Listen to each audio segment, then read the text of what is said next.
Hi everybody, Dan Illman, Mike Beer. Graded stakes action at Gulfstream Park on Saturday. Race number 6 is the Grade 3 Suwannee River Stakes. We're going 1 1/8 miles on the turf for fillies and mares. You can bet the Suwannee River. You can bet the Gulfstream card. Remember, we've got that mandatory payout of the Rainbow 6 at Gulfstream on Saturday. You can bet it with a DRF Bets account. Sign up at bets.drf.com. Deposit $50. Bet that rainbow. Chase that rainbow with $200. Here's the field for the Grade 3 Suwannee River. There is a heavy favorite in here from the Chad Brown barn. That is the number 4, Rimska. As you see, she is 3-5 on the morning line. Rimska is a 3-time graded stakes winner. Last time out, she ran in the Matriarch, a Grade 1 at Delmar. Now, while she had an outside post position, I don't think the post position compromised her at all. No. I think Irad gave her a very good trip, saved as much ground as possible, and for one reason or another, Rimska just didn't really fire in the stretch. I mean, it wasn't her best race. I don't think she was going to beat Uni anyway in that race, so I'm not going to be too hard on her for it, but it certainly wasn't the best race that she's run.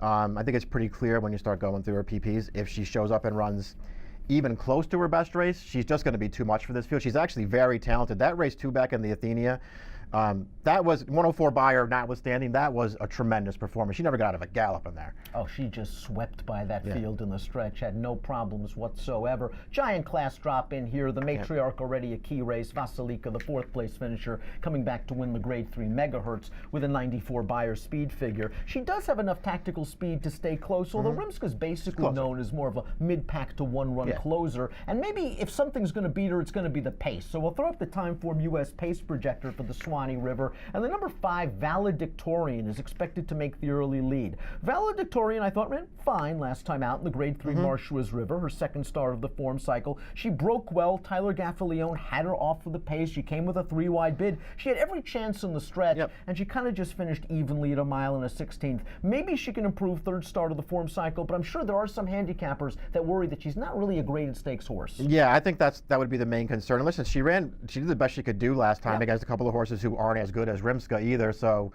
she's got something to find in this race. I would be concerned not only that she might not be a graded stakes class horse, I'd worry at least a little bit about the distance for her too. I'm not sure how far she really wants to go. The 8 Conquest Hard Candy is listed 2nd on the Timeform US pace projector. She is also cross-entered at Tampa Bay Downs on Saturday. Rimska is cross-entered as well. She runs here.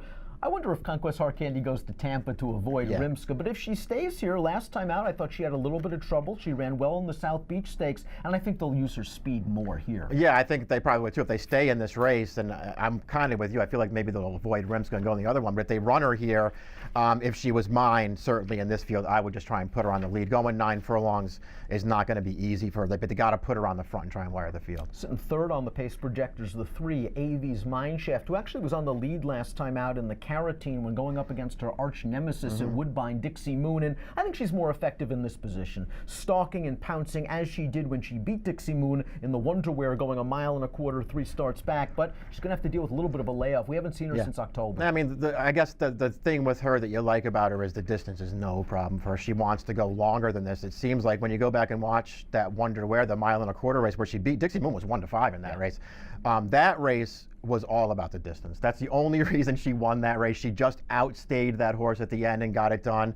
I thought she ran fine last time at 1 1/8, but she didn't really have any excuse in there. Dixie Moon is a nice horse, but she didn't have any excuse in that race at all. I kind of wonder if she's as good on turf as she's on synthetic, but maybe she is. Shug McGahee-trained horses usually get better with experience and distance. Special Event will be making her first start as a 5-year-old. She is solid. She is far from spectacular. Last time out in the My Charmer, she was far back down towards the inside, swung very wide into the stretch. I don't think the trip exactly worked out for her, but I was very disappointed that she hung on her left lead all the way down to the wire. That's really not Special Event. Yeah, I agree with that. Maybe it has the good going had something to do with it. We'll see. I thought it was a little interesting to see her so back far off the pace because she's not that kind of horse. So she hadn't been leading up to that. She was always the horse who could get a good position relatively close to the pace. I wonder if they'll revert to those tactics in here.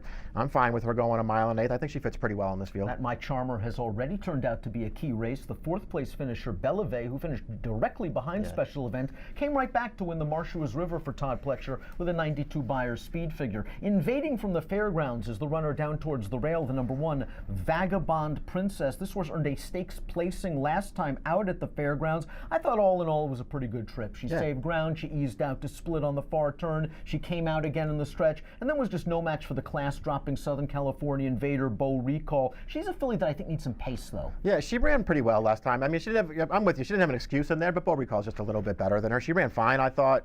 It's sort of interesting to go through her PPs, though, because lately they've been taking her off the pace, but they haven't always ridden her that way. She has more tactical speed than that from the rail. Can she get forward in here, get a better trip? I think it's possible. She'll be a good price in here. She's a horse that I would fool around with, maybe underneath in this spot if you think Rimska is too tough to beat. The 6 and the 7, Peach of a Gal and American Frolic, both will be making their 4-year-old debuts. Both exit the Tropical Park Oaks. Both were far, far back in the early portion of that race. I've always liked Peach of a Gal. She is a stakes winner at Delaware last year. I'm not sure she's ready for this giant step up in class, but I think she's going to win something this year, maybe at the listed level. I kind of agree with you. I've always been a little bit of a fan of her. She's a little bit slow, but I think she's getting better. She's got a running style that just puts her up against her. She'll be trying to close very late in this race, but I'm a little interested in her. I could use her underneath American Frolic.